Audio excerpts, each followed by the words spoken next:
ಧನುರಾಶಿ ಮತ್ತು ಧನು ಲಗ್ನದವರಿಗೆ ಹೊಸ ವರ್ಷದ ಆರ್ಥಿಕ ಶುಭಾಶಯಗಳು. ಆ ದೇವರು ನಿಮಗೆ ಸಕಲ ಸಂಪತ್ತು, ಐಶ್ವರ್ಯ, ಆರೋಗ್ಯಗಳನ್ನ ಕೊಟ್ಟು ಕಾಪಾಡಲಿ ಅಂತ ಹೇಳ್ತಾ ಬನ್ನಿ 2025ರ ನಿಮ್ಮ ವರ್ಷ ಭವಿಷ್ಯವನ್ನು ನೋಡೋಣ. ಮೊದಲನೇದಾಗಿ, ಈ ವರ್ಷ ಸರ್ಕಾರದಿಂದ ನಿಮಗೆ ನೀವು ಮಾಡುವಂತಹ ಕೆಲಸ ಕಾರ್ಯಗಳಿಗೆ ಸಮ್ಮಾನ ಮತ್ತು ಸಾಮಾಜಿಕ ಗೌರವ ಸಿಗುತ್ತೆ ಅಂತಲೇ ಹೇಳ್ಬೋದು. ಇದಲ್ಲದೆ ಸಾಮಾಜಿಕ ಸಂಸ್ಥೆಗಳಿಂದಲೂ ಸಹಿತ ನಿಮಗೆ ಈ ವರ್ಷ ಸಮ್ಮಾನಗಳು ಸಿಗುವಂತಹ ಸಾಧ್ಯತೆ ಹೆಚ್ಚಾಗಿದೆ ಅಂತಲೇ ಹೇಳ್ಬೋದು. ಸರ್ಕಾರಿ ಕೆಲಸದಲ್ಲಿ ಏನಾದರೂ ಇದ್ದೀರಾ ಅಂತ ಹೇಳಿದ್ರು ಸಹಿತ ನಿಮಗೆ ಈ ವರ್ಷ ಉತ್ತಮವಾದಂತಹ ಪದವಿಗಳು ಸಿಗುತ್ತೆ ಅಂತಲೇ ಹೇಳ್ಬೋದು. ಇನ್ನು ನೀವೇನಾದರೂ ಯಾವುದೇ ಫೀಲ್ಡಲ್ಲಿ ಎಲೆಕ್ಷನ್ಗೆ ನಿಲ್ತಾ ಇದ್ದೀರಾ ಅಂತ ಹೇಳಿದ್ರು ಸಹಿತ ಇಲ್ಲಿ ವಿನ್ ಆಗುವಂತಹ ಸಾಧ್ಯತೆ ಇದೆ ಅಂತಲೇ ಹೇಳ್ಬೋದು. ಸೊ ಒಟ್ಟಾರೆಯಾಗಿ ಈ ವರ್ಷ ಸರ್ಕಾರಿ ಮತ್ತು ಸಾಮಾಜಿಕ ಕಾರ್ಯಗಳಲ್ಲಿ ನಿಮಗೆ ಉತ್ತಮವಾದಂತಹ ವರ್ಷವಾಗಿರುತ್ತೆ. ಸಾಮಾಜಿಕ ಸ್ಥಾನಮಾನಗಳು ಈ ವರ್ಷ ನಿಮಗೆ ಹೆಚ್ಚಾಗಿ ಸಿಗುತ್ತೆ ಅಂತಲೇ ಹೇಳ್ಬೋದು.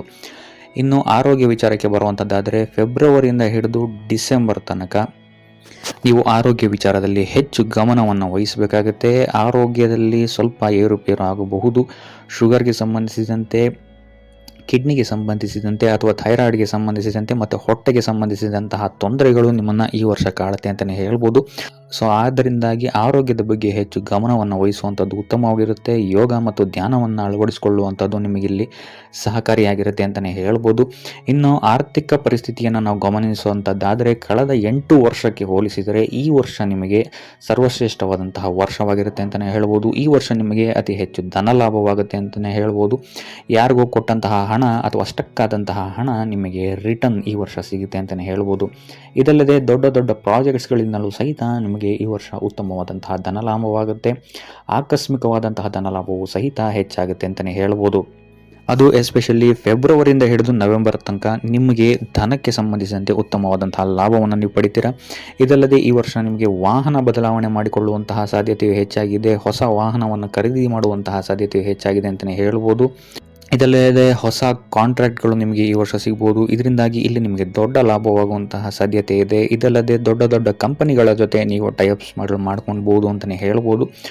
ಇನ್ನು ನೀವೇನಾದರೂ ರಾಜನೀತಿಯಲ್ಲಿದ್ದರೆ ಅಥವಾ ಮೀಡಿಯಾ ಫೀಲ್ಡಲ್ಲಿದ್ದರೆ ಅಥವಾ ಕಲೆಗೆ ಸಂಬಂಧಿಸಿದಂಥ ಯಾವುದೇ ಕೆಲಸ ಮಾಡ್ತಾ ಇದ್ದರೆ, ಕಮಿಷನ್ ಬೇಸಿಸ್ ಕೆಲಸಗಳೇನಾದ್ರು ಮಾಡ್ತಾ ಇದ್ರೆ ಅಂತ ಹೇಳಿದರೆ, ಅಥವಾ ಲೇಖಕರಾಗಿದ್ದರೆ ಅಥವಾ ಮಾತಿಗೆ ಸಂಬಂಧಿಸಿದಂಥ ಕೆಲಸ ಏನಾದ್ರು ಮಾಡ್ತಾ ಇದ್ದೀರಾ ಅಂತ ಹೇಳಿದ್ರೆ ಈ ವರ್ಷ ನಿಮಗೆ ಅತ್ಯುತ್ತಮವಾದಂತಹ ರಿಸಲ್ಟ್ ಅಥವಾ ಸಪೋರ್ಟ್ ಅಥವಾ ಭಾಗ್ಯದ ಲಕ್ ನಿಮಗೆ ಹೆಚ್ಚಾಗಿ ಸಿಗುತ್ತೆ ಅಂತಲೇ ಹೇಳ್ಬೋದು. ಇದಲ್ಲದೆ ಟೂರ್ಸ್ ಆ್ಯಂಡ್ ಟ್ರಾವೆಲ್ಸ್ ಅಥವಾ ಗಾಡಿಗೆ ಸಂಬಂಧಿಸಿದಂತಹ ವ್ಯಾಪಾರ ವ್ಯವಹಾರಗಳೇನಾದ್ರು ಮಾಡ್ತಾ ಇದ್ದೀರಾ ಅಂತ ಹೇಳಿದ್ರು ಸಹಿತ ನಿಮಗೆ ಈ ವರ್ಷ ಅತ್ಯಂತ ಹೆಚ್ಚು ಲಾಭವನ್ನು ನೀವು ನೋಡ್ತೀರಾ ಅಂತಲೇ ಹೇಳ್ಬೋದು. ಅಥವಾ ಪ್ಯಾಕೇಜಸ್ಗಳಾಗಿರ್ಬೋದು ಅಥವಾ ಯಾತ್ರೆಗಳಿಗೆ ಸಂಬಂಧಿಸಿದಂತಹ ಕೆಲಸಗಳೇನಾದ್ರು ಮಾಡ್ತಾ ಇದ್ದೀರಾ ಅಂತ ಹೇಳಿದ್ರು ಸಹಿತ ಈ ವರ್ಷ ನೀವು ನೆನಪಿನಲ್ಲಿ ಇಡುವಂತಹ ವರ್ಷವಾಗಿರುತ್ತೆ ಅಂತಲೇ ಹೇಳ್ಬೋದು.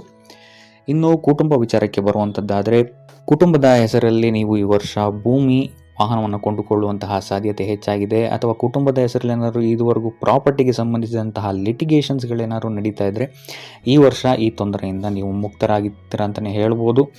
ಇದಲ್ಲದೆ ಮನೆಯಲ್ಲಿ ನಿಂತಹ ಮಂಗಳ ಕಾರ್ಯಗಳು ಸಹಿತ ಪೂರ್ಣಗೊಳ್ಳುತ್ತೆ ಅಂತಲೇ ಹೇಳ್ಬೋದು. ಸೊ ಜನವರಿಯಿಂದ ಹಿಡಿದು ಸೆಪ್ಟೆಂಬರ್ ತನಕ ಕುಟುಂಬ ವಿಚಾರದಲ್ಲಿ ಅತ್ಯುತ್ತಮವಾದಂತಹ ಫಲವನ್ನು ನೀವು ನೋಡ್ತೀರಾ ಅಂತಲೇ ಹೇಳ್ಬೋದು. ತದನಂತರ ಅಕ್ಟೋಬರಿಂದ ಹಿಡಿದು ಡಿಸೆಂಬರ್ ತನಕ ಸ್ವಲ್ಪ ತೊಂದರೆಯನ್ನು ನೀವು ಕುಟುಂಬ ವಿಚಾರದಲ್ಲಿ ಅನುಭವಿಸ್ತೀರಾ ಅಂತಲೇ ಹೇಳ್ಬೋದು. ಇಲ್ಲಿ ಕುಟುಂಬಕ್ಕೆ ಸಂಬಂಧಿಸಿದಂತೆ ಕಳ್ಳತನಗಳಾಗ್ಬೋದು ಅಥವಾ ಅಗ್ನಿಗೆ ಸಂಬಂಧಿಸಿದಂತಹ ತೊಂದರೆಗಳು ಉಂಟಾಗ್ಬೋದು, ಅವಘಡಗಳಾಗ್ಬೋದು ಅಥವಾ ಕುಟುಂಬದ ಯಾರಾದರೂ ಸದಸ್ಯರು ಹುಷಾರಿಲ್ಲದೆ ಬೀಳ್ಬೋದು. ಸೊ ಇಂತಹ ತೊಂದರೆಗಳು ನಿಮಗೆ ಕುಟುಂಬ ಕ್ಷೇತ್ರದಲ್ಲಿ ಅಕ್ಟೋಬರ್ನ ನಂತರ ಉಂಟಾಗುತ್ತೆ ಅಂತಲೇ ಹೇಳ್ಬೋದು. ಸೊ ಆದಷ್ಟು ಕುಟುಂಬ ವಿಚಾರದಲ್ಲಿ ಎಚ್ಚರಿಕೆಯನ್ನು ವಹಿಸುವಂಥದ್ದು ಉತ್ತಮವಾಗಿರುತ್ತೆ. ಇನ್ನು ಸಂತಾನಕ್ಕೆ ಸಂಬಂಧಿಸಿದಂತೆ ಚಿಕ್ಕ ಮಕ್ಕಳೇನಾಗಿದ್ದಾರೆ ಅಂತ ಹೇಳಿದ್ರೆ ಅವರ ವಿದ್ಯೆಗೆ ಸಂಬಂಧಿಸಿದಂತೆ ಈ ವರ್ಷ ಉತ್ತಮವಾದಂತಹ ಫಲವನ್ನು ನೀವು ನೋಡ್ತೀರಾ ಅಂತಲೇ ಹೇಳ್ಬೋದು. ಇನ್ನು ದೊಡ್ಡ ಮಕ್ಕಳಿದ್ದರೆ ಅವರಿಗೆ ಉತ್ತಮವಾದಂತಹ ಆಫರ್ಸ್ಗಳು ಸಿಗ್ಬೋದು ಅಥವಾ ವಿದೇಶಕ್ಕೆ ಹೋಗಿ ಓದುವಂತಹ ಅಥವಾ ಕೆಲಸ ಮಾಡುವಂತಹ ಆಪರ್ಚುನಿಟೀಸ್ಗಳು ಸಿಗುತ್ತೆ ಅಂತಲೇ ಹೇಳ್ಬೋದು. ಅಥವಾ ಸ್ಪರ್ಧಾತ್ಮಕ ಪರೀಕ್ಷೆಗಳೇನಾದ್ರು ಬರೆದಾಗ್ತಾರೆ ಅಂತ ಹೇಳಿದ್ರು ಸಹಿತ ಈ ವರ್ಷ ಸೆಲೆಕ್ಷನ್ಗಳಾಗುವಂತಹ ಸಾಧ್ಯತೆ ಹೆಚ್ಚಾಗಿದೆ ಅಂತಲೇ ಹೇಳ್ಬೋದು. ಇನ್ನು ವಿದ್ಯಾರ್ಥಿಗಳ ವಿಚಾರಕ್ಕೆ ಬರುವಂಥದ್ದಾದರೆ, ವಿದ್ಯಾರ್ಥಿಗಳಿಗೂ ಅಷ್ಟೇ ಈ ವರ್ಷ ಉತ್ತಮವಾದಂತಹ ವರ್ಷವಾಗಿರುತ್ತೆ ಅಂತಲೇ ಹೇಳ್ಬೋದು. ನಿಮ್ಮ ಕನಸು ನನಸಾಗುವಂತಹ ವರ್ಷ ಇದಾಗಿರುತ್ತೆ ಅಂತಲೇ ಹೇಳ್ಬೋದು. ನೀವು ಇಷ್ಟಪಟ್ಟಂತಹ ಕೆಲಸ ಆಗಿರ್ಬೋದು ಅಥವಾ ನೀವು ಇಷ್ಟಪಟ್ಟಂತಹ ಸ್ಯಾಲರಿ ಆಗಿರ್ಬೋದು ಅಥವಾ ನೀವು ಇಷ್ಟಪಟ್ಟಂತಹ ಕಂಪನಿಯಲ್ಲಿ ಕೆಲಸಗಳನ್ನು ಸಹಿತ ನಿಮಗೆ ಈ ವರ್ಷ ಸಿಗುವಂತಹ ಸಾಧ್ಯತೆ ಹೆಚ್ಚಾಗಿದೆ.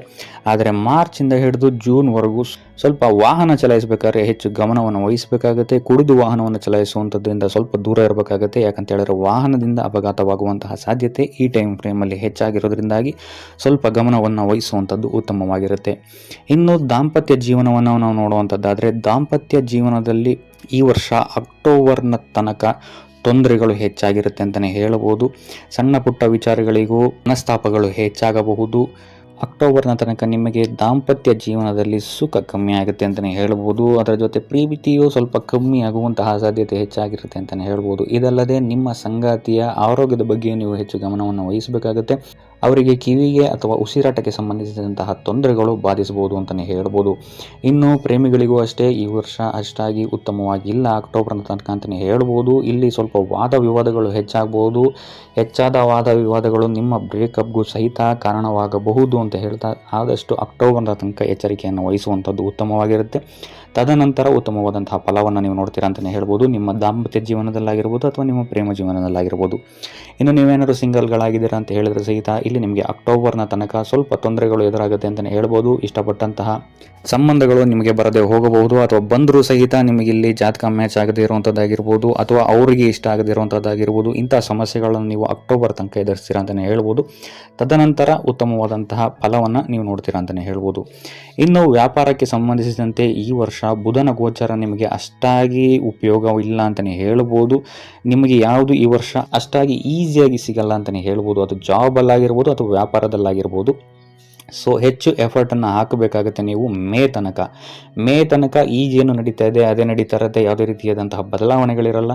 ಯಾವ ತೊಂದರೆಯನ್ನು ನೀವು ಅನುಭವಿಸ್ತಾ ಇದ್ದೀರಾ ಅದೇ ತೊಂದರೆಯನ್ನು ಮುಂದುವರಿಯುತ್ತೆ ಅಂತಲೇ ಹೇಳ್ಬೋದು ಮೇವರೆಗೆ.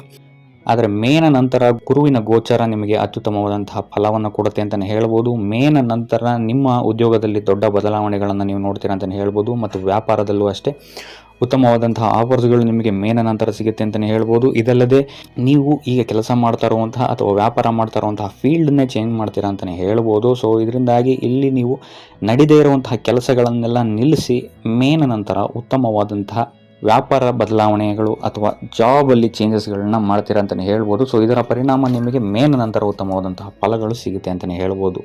ಸೊ ಒಟ್ಟಾರೆಯಾಗಿ ನೋಡುವಂಥದ್ದಾದರೆ ಧನುರಾಶಿಯವರಿಗೆ 2025 ಮಿಶ್ರ ಫಲ ಅಂತಲೇ ಹೇಳ್ಬೋದು. ಸೊ ಇದಾಗಿತ್ತು ಧನುರಾಶಿಯವರ 2025 ವರ್ಷ ಭವಿಷ್ಯ.